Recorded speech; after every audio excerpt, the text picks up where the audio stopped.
Hello viewers, कैसे हैं आप सब। I hope you are doing well. आज फिर मैं आपका बहुत बहुत स्वागत करती हूँ आपके अपने यूट्यूब चैनल लिटिगेंट व्यू में।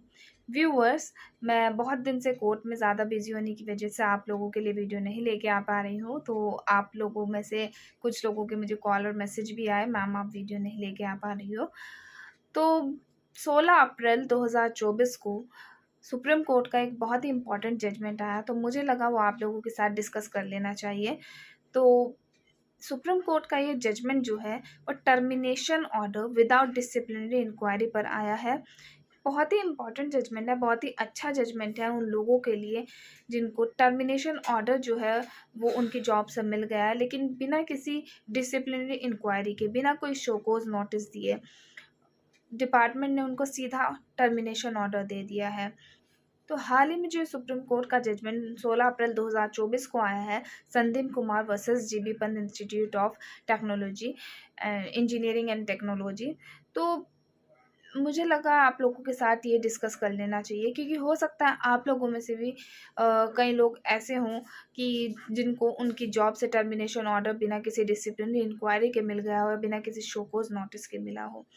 या अगर आप लोगों के साथ ऐसा नहीं भी हुआ है, आई होप कि ऐसा ना हो, तो फिर भी आप लोगों को इसकी जानकारी होनी चाहिए, ताकि आपके किसी रिलेटिव को, किसी फ्रेंड को अगर कुछ ऐसा हो जाता है तो इस जजमेंट की जानकारी आप लोगों को होनी चाहिए। इस जजमेंट में जो संदीप जी थे वो GB Pant institute of engineering and technology में एज अ रजिस्ट्रार अपॉइंट हुए थे। पहले तो वो 1 ईयर के प्रोबेशन पीरियड पर अपॉइंट हुए थे, लेकिन बाद में जब उनका 1 ईयर का प्रोबेशन पीरियड था वो कंप्लीट हो गया था, उनको परमानेंट स्टेटस दे दिया गया था। जब उनको 2 साल सर्विस में हो गए थे, उसके बाद उनको सीधा टर्मिनेशन ऑर्डर दे दिया। ना तो उनको कोई शो कॉज़ नोटिस दिया, ना कोई उनको डिसिप्लिनरी इंक्वायरी उनके ऊपर बिठाई गई, सीधा उनको जो है टर्मिनेशन ऑर्डर दे दिया और जॉब से निकाल दिया। Agreed by this Sandeep ji जो थे उन्होंने हाई कोर्ट में अपील की, लेकिन हाई कोर्ट में उनका जो अपील थी वो डिसमिस हो गई, डबल बेंच हो गई, डबल बेंच उनकी डिसमिस हो गई। देन उन्होंने सुप्रीम कोर्ट में अपील की।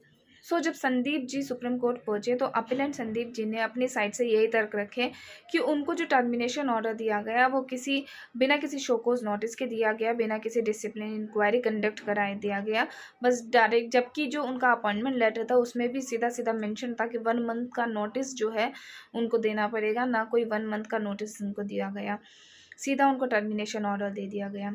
वहीं जो रेस्पोंडेंट की साइड से था उन्होंने अपने साइड से ये तर्क रखे। इट्स मीन्स जो GB Pant institute of engineering and technology की साइड से जो एडवोकेट आए थे उन्होंने अपनी साइड से ये तर्क रखे, क्योंकि संदीप जी के पास जो है वो प्रॉपर क्वालिफिकेशन नहीं थी, और उनको जो सस्पेंशन उनका जो था उसके बारे में भी उन्होंने कोई बात जो है वो छिपाई थी। इस वजह से उनको कोई शोकोज नोटिस देने या उन पर कोई डिसिप्लिनरी इंक्वायरी करने की उनको कोई ज़रूरत नहीं थी, क्योंकि प्रॉपर क्वालिफिकेशन ना होने की वजह से सस्पेंशन पीरियड को जो सप्रेस उन्होंने किया उसकी वजह से उनको डिसिप्लिन इंक्वायरी की ज़रूरत नहीं, उनको हम सीधा टर्मिनेट कर सकते हैं। दोनों पार्टीज के आर्गुमेंट सुनने के बाद सुप्रीम कोर्ट ने यही हेल्ड किया कि termination order without disciplinary inquiry violates the principle of natural justice. जो नेचुरल जस्टिस का हमारा प्रिंसिपल है, जो नेचुरल जस्टिस का सिद्धांत है, उसका सीधे तौर पर जो है वायलेशन है, जिसे संदीप जी जो अपीलेंट थे उनको टर्मिनेशन ऑर्डर जो शो कोज नोटिस के बिना दिया गया और बिना किसी डिसिप्लिनरी इंक्वायरी कंडक्ट किए बिना दिया गया, वो सीधे तौर पर नेचुरल जस्टिस का वायलेशन है। तो सुप्रीम कोर्ट ने जो अपीलेंट संदीप जी थे उनको रीइंस्टेटमेंट विद कंसिक्वेंशियल बेनिफिट्स का ऑर्डर दिया। जो जितने भी उनके बेनिफिट्स बनते हैं उन सब के साथ उनको फिर से सर्विस में बहाली की जाए, इसका सुप्रीम कोर्ट ने ऑर्डर दिया। और सुप्रीम कोर्ट ने इसमें क्लियरली गाइडलाइंस सभी लोगों के लिए जो है वो दे दी है कि टर्मिनेशन ऑर्डर जो है without disciplinary inquiry violates the principle of natural justice.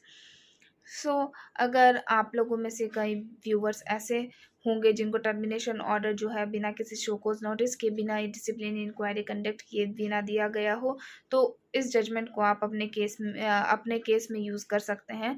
Otherwise अगर नहीं भी आपके साथ ऐसा हुआ हो, कि आई होप आगे फ्यूचर में भी ना हो, फिर भी आप सबकी जानकारी के लिए मुझे लगा है जजमेंट जो है अच्छा जजमेंट है, आप लोगों के साथ डिस्कस कर लेना चाहिए। तो ऐसे ही कानून की जो भी जानकारी होंगी मैं आपके साथ शेयर करती रहूँगी।